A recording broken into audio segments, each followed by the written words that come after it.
Ao se falar sobre os princípios e os princípios constitucionais que derivam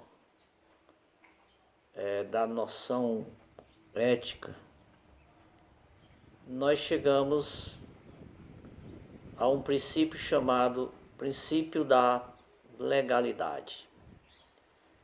Esse princípio da legalidade consiste em que as relações jurídicas que estabelecem os direitos e deveres entre o Estado fiscal, cobrador de imposto, e o contribuinte, como cidadão e sujeito do dever de pagar tributo ao Estado, esta relação que estabelece direitos e deveres se chama a correlação moral do direito. E aí é onde nasce a supremacia da lei. É a lei que governa ou deve governar. Não é mais a pessoa do homem na pessoa do príncipe ou do chefe de Estado ou de governo. Pelo princípios da reserva legal, é que se pode realmente exercer o direito de se estabelecer o tributo pelo Estado. O órgão legislativo é, por excelência, o Senhor, criador das leis. E dentro disso ocorre o que nós chamamos a ética do legalismo. A ética do legalismo é a atitude moral em que se estabelece as relações jurídicas de direitos e obrigações através de um preceito normativo chamado dita lei. E no caso fiscal, nós o conhecemos como a legislação fiscal, em que estão as leis que estabelecem a cobrança do tributo. Sendo assim, nós sabemos que o direito tem uma correlação estreita com a moral. Embora que para o positivismo jurídico, ou seja, para a ciência jurídica e para os operadores do direito, sejam juízes, advogados ou mesmo político, essa questão moral ela não é analisada do ponto de vista o que interessa ao sistema jurídico, porque o positivismo sente a necessidade de separar o direito do instituto da ética ou da moral.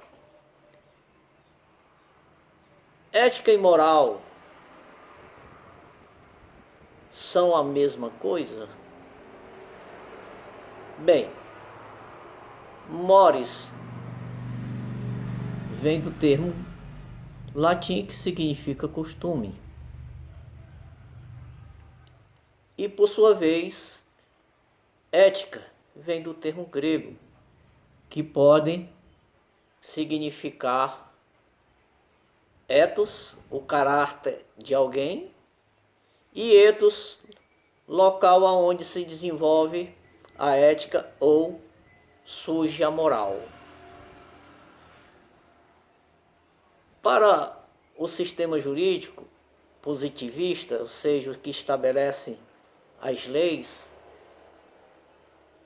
é indiferente essa análise, porque o Estado ele necessita de que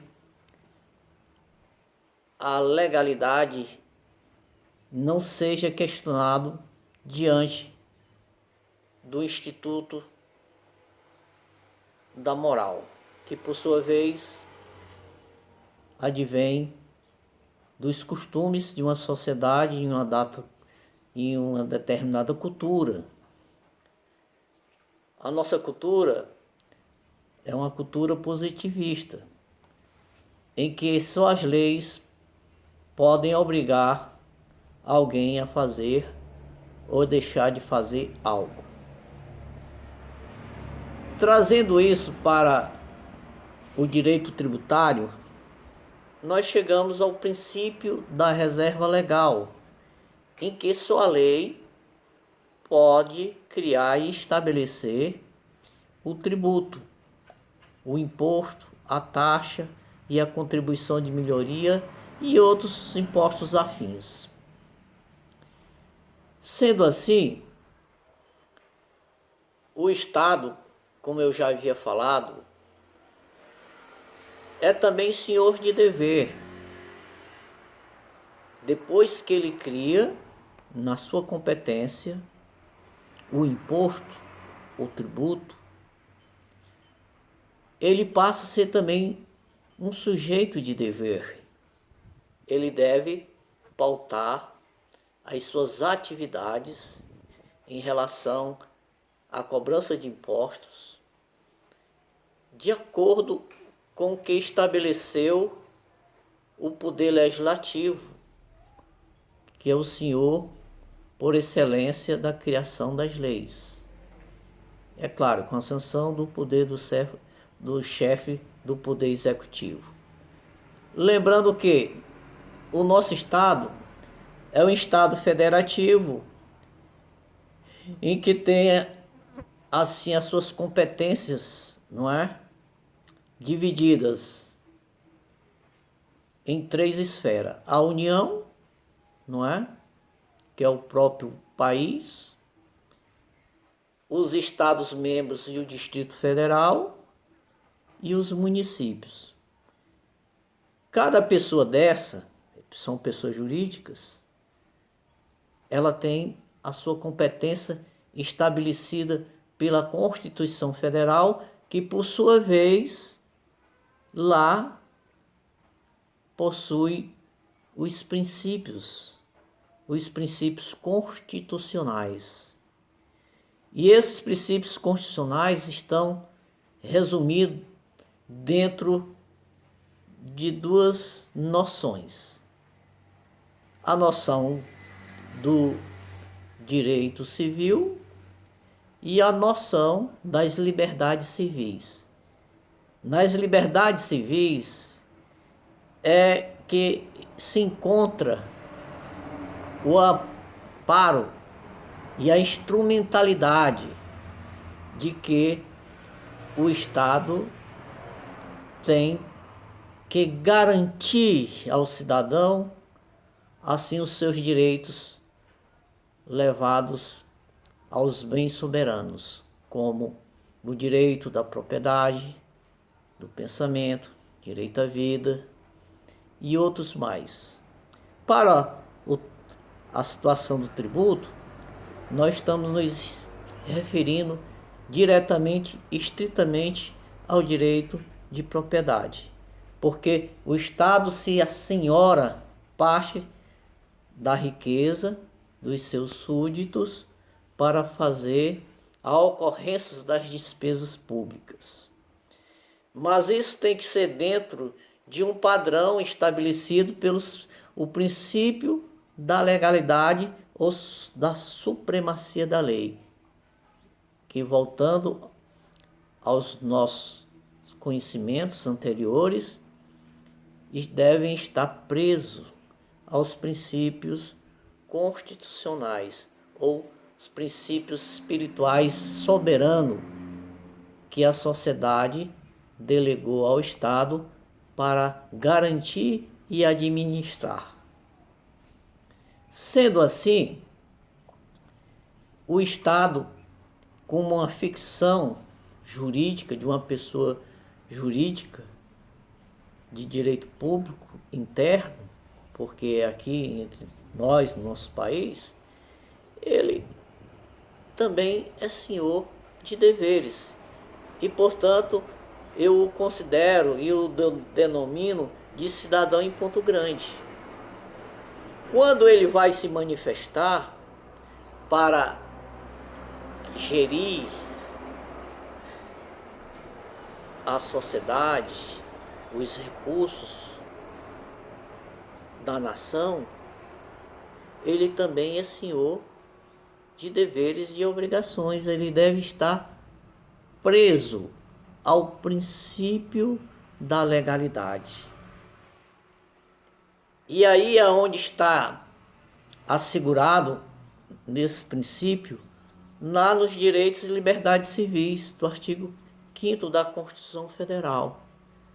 Direito civil se refere, não é, a defender ou a garantir os direitos do cidadão contra ataques de terceiros e do próprio Estado. E as liberdades civis é de defender o cidadão dos abusos do Estado. Por isso está aí a diferença entre direitos civis e liberdades civis. E é nessas liberdades civis é que se encontram inseridos os princípios éticos. E aí surge a chamada ética do legalismo.